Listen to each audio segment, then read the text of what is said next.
ধরুন ইন্টারভিউ বোর্ডে আপনাকে জিজ্ঞেস করা হলো যে কোনো ছাত্র যদি আপনাকে জিজ্ঞেস করে যে কন্যাশ্রী শুধু মেয়েদের দেয়া হয় কেন, ছেলেরা কি অপরাধ করলো, অর্থাৎ ছেলেদের কন্যাশ্রী দেয়া হয় না কেন, এর উত্তরে একটি বাচ্চাকে মানে একটি ছেলেকে আর কি আপনি তার কি উত্তর দেবেন?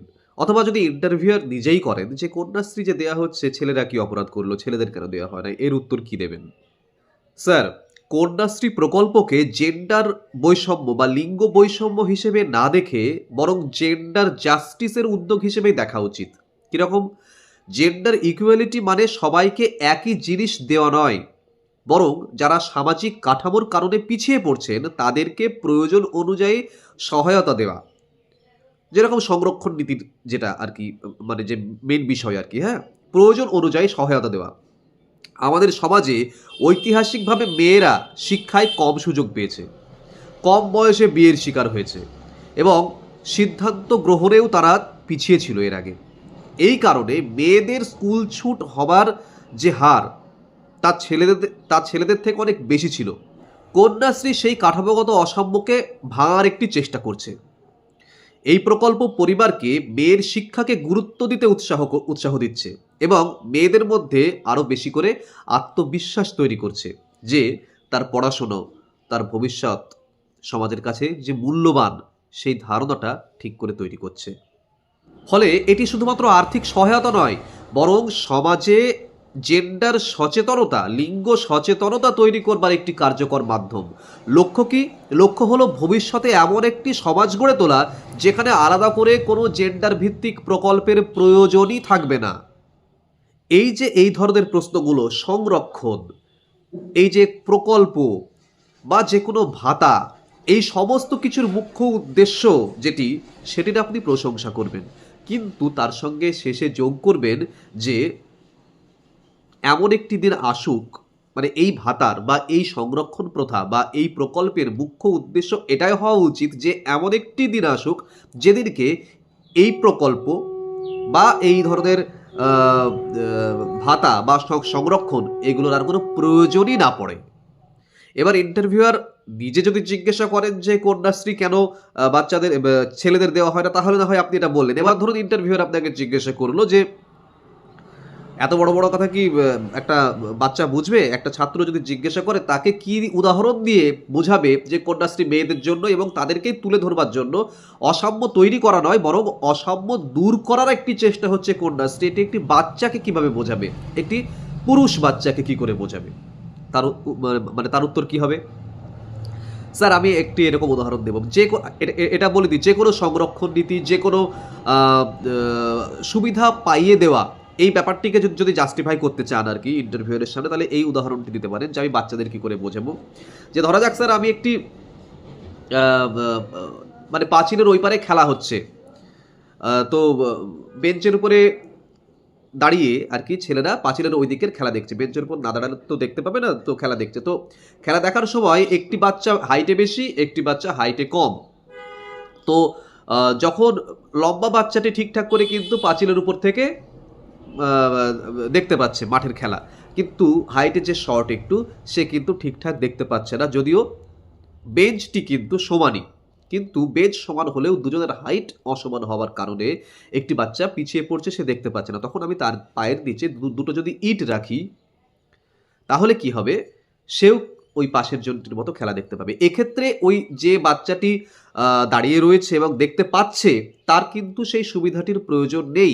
যার প্রয়োজন আছে তাকে সেই সুবিধাটি দিয়ে তাকে সাম্যের জায়গায় আনা হলো। তার পায়ের নিচে ইট দিয়ে তাকে অসাম্যের জায়গায় আনা হলো নয়, বরং অসাম্যটিকে ঘোচানোর জন্যই সাম্যতা আনার চেষ্টা করা হলো। এই উদাহরণটি আপনি দিতে পারেন। যে কোনো সংরক্ষণ নীতি থেকে শুরু করে যে কোনো সুবিধা পাইয়ে দেওয়ার প্রকল্প বা যা কিছুর জন্য এই উদাহরণটি আপনারা শুধুমাত্র এই কন্যাশ্রীর জন্যই নয়, আপনারা যে কোনো ক্ষেত্রে আপনারা ইউজ করতে পারেন। আশা করি ভালো লাগলো ব্যাপারটা, এবং এগুলো মাথার মধ্যে রাখুন। কনসেপ্ট ক্লিয়ার করুন, বারবার যেটা বলি কনসেপ্ট ক্লিয়ার করুন, সমস্ত কিছু ঠিকঠাক থাকবে। ওকে, নেক্সট প্রশ্ন, শিক্ষক শিক্ষিকাদের কি রাজনীতি করা উচিত? মানে দলীয় রাজনীতিতে শিক্ষক শিক্ষিকাদের অ্যাক্টিভ থাকা কি উচিত? এর উত্তর অবশ্যই না হবে। হ্যাঁ বলবেন না, নাই হবে, এবং তার উত্তরটি কি হবে? স্যার, আমি মনে করি শিক্ষক শিক্ষিকাদের সক্রিয় দলীয় রাজনীতির সঙ্গে জড়ানো কখনোই উচিত নয়। কারণ শিক্ষক সমাজের আদর্শ। তারা ছাত্রদের সামনে একটি নিরপেক্ষ এবং ন্যায্য অবস্থান বজায় রাখবেন, সেটি কাম্য। দলীয় রাজনীতিতে যদি জড়িয়ে যায় একজন শিক্ষক বা শিক্ষিকা, সেই নিরপেক্ষতা, সে সাম্যতা, সেগুলি সবই কিন্তু নষ্ট হয় এবং পক্ষপাতিত্বের জায়গা তৈরি হয়, সন্দেহের জায়গা তৈরি হয় একটি শিক্ষাক্ষেত্রে, যা কখনোই কাম্য নয়। স্কুল হলো শিক্ষার জায়গা। এখানে সব ধরনের ছাত্র থাকবে, সব অভিভাবক, সব সহকর্মী, সবার প্রতি একই দৃষ্টিভঙ্গি বজায় রাখতে হবে। দলীয় পরিচয় থাকলে অনেক ক্ষেত্রেই কিন্তু এরকম অস্বস্তি মানে অস্বস্তি বোধ সৃষ্টি হতে পারে অনেকের মধ্যে। সম্পর্কেও যার প্রভাব পড়ে, যা শিক্ষার পরিবেশকে সরাসরি দূষিত করে। শিক্ষকের প্রথম এবং প্রধান দায়িত্ব হলো শিক্ষার্থীদের মানসিক, নৈতিক, একাডেমিক বিকাশ। সেই জায়গায় নিরপেক্ষ থাকাটা শিক্ষকতার কিন্তু পেশাগত এবং নৈতিকতার একটি অংশ। তাই ব্যক্তিগত মতামত থাকতেই পারে, কিন্তু দলীয় রাজনীতি থেকে সরাসরি দূরে থাকাই আমি একজন শিক্ষকের জন্য সবচেয়ে সঠিক পথ বলে মনে করি। হ্যাঁ, তিনি শিশুদের এমন করে তৈরি করবেন, শিক্ষার্থীদের মধ্যে তার চরিত্র গঠনের প্রণালী এমন হবে যে সেই শিশু সংবিধান বুঝতে পারে এবং সেই শিশু আস্তে আস্তে বড় হয়ে সঠিক মানুষকে ভোট দিয়ে সঠিক মানুষকে তার শাসক হিসেবে নিরূপণ করতে পারে। কিন্তু নিজে দলীয় রাজনীতিতে অংশগ্রহণ করে সেই সব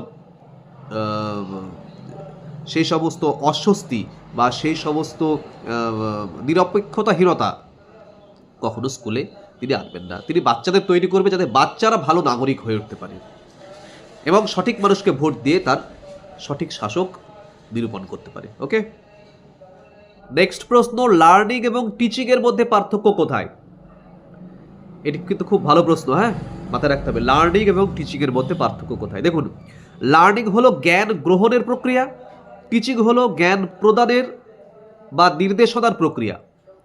লার্নিংয়ে কি হয়? লার্নিংয়ে শিক্ষার্থী নিজের অভিজ্ঞতা, পর্যবেক্ষণ, ভুল ঠিক এইসব চর্চা থেকে নতুন কিছু বুঝে নেয়। এখানে শেখা হয় ভেতর থেকে, নিজের আগ্রহ অনুযায়ী, নিজের প্রয়োগ দিয়ে। উল্টো দিকে টিচিংয়ে কি হয়? টিচিংয়ে শিক্ষক বা শিক্ষিকা তিনি শিক্ষার্থীর প্রয়োজনটি বুঝে সেই বিষয়টি সঠিকভাবে, সহজভাবে ব্যাখ্যা করেন, তার উপকরণ দেন, উদাহরণ দেন, কার্যক্রম করান, অর্থাৎ শেখার পথটি বাইরে থেকে তৈরি করে দেন। লার্নিং যেটা হচ্ছে ভেতর থেকে শেখা, টিচিং হচ্ছে বাইরে থেকে সেই শেখার পথটি তৈরি করে দেওয়া। সংক্ষেপে বললে কি হবে? লার্নিং হলো শেখা আর টিচিং হলো শেখানোর ব্যবস্থা। দুটোই পরস্পর নির্ভরশীল বা একে অন্যের পরিপূরক, কিন্তু কাজের দিক থেকে কিন্তু সম্পূর্ণ ভিন্ন। ওকে, ভালো করে লক্ষ্য রাখুন, এই সমস্ত প্রশ্নগুলো কিন্তু ধরবে। লার্নিং এবং টিচিং এর পার্থক্য কিন্তু খুব ইম্পর্টেন্ট। নেক্সট প্রশ্ন, ছাত্রছাত্রীদের মোবাইলের প্রতি যে অতিরিক্ত আসক্তি, সেটি কিভাবে দূর করবেন? ক্লাসে মোবাইল ব্যবহারের স্পষ্ট নীতিমালা থাকবে স্কুলে, সেই হিসেবে চলবার চেষ্টা করব। পাশাপাশি আকর্ষণীয় শ্রেণী কাজ, অ্যাক্টিভিটি বাড়ানো ইত্যাদির উপরে জোর দেব, যাতে মনোযোগ বাড়ে বাচ্চাদের। অভিভাবকদের সাথে কথা বলে বাড়িতে স্ক্রিন টাইম যাতে সীমিত করা যায় সেই ব্যাপারে পরামর্শ দেব। বই পড়বার পরামর্শ দেব।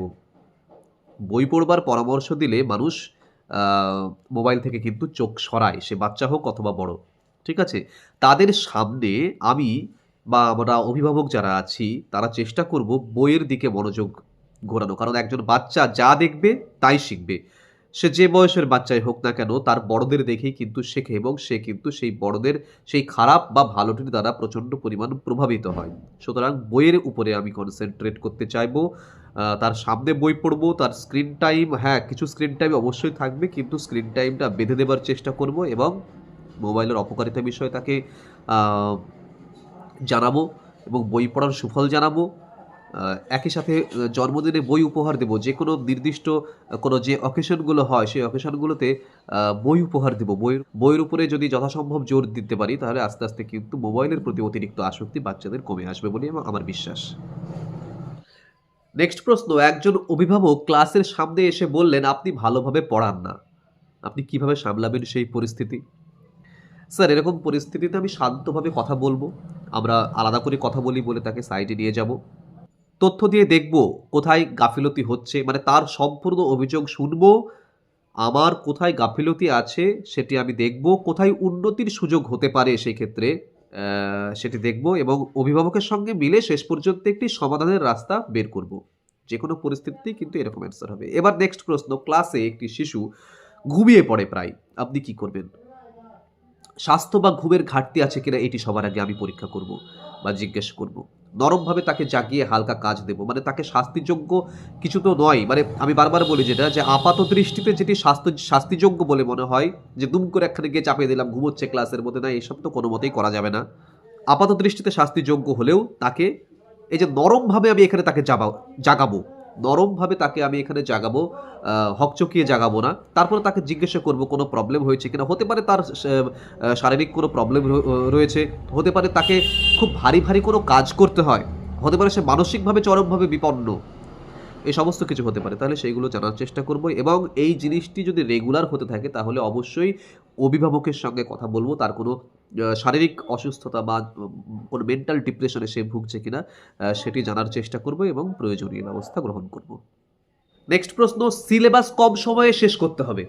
ছাত্ররা পুরোটা বুঝতে পারছে না বা মানে বোঝেনি, কি করবেন এরকম অবস্থায়? অগ্রাধিকার ভিত্তিক চ্যাপ্টারগুলো ঠিক করব আগে। মানে কোনগুলো আগে শেষ করতে হবে। ছোট ছোট সারাংশ, প্র্যাকটিস, হোম টাস্ক ইত্যাদি দিয়ে শেখানোটা মানে টিচিংটাকে আরও জোরদার করবার চেষ্টা করব। বোঝা গেল? এই ছিল আজকের ভিডিও।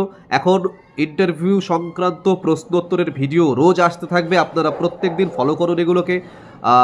উল্টোপাল্টা দিকে তাকানোর দরকার নেই। যারা ডাক পেয়েছেন তারা ইন্টারভিউয়ের প্রিপারেশন নিন। এটি আমার হোয়াটসঅ্যাপ নম্বর। আপনারা ইচ্ছে করলে আমার থেকে এই ধরনের প্রশ্নোত্তর আপনারা বানিয়ে নিতে পারেন। আমি উইদিন 24 আওয়ার্স আপনাদের উইথ অ্যান্সার এগুলো প্রোভাইড করছি।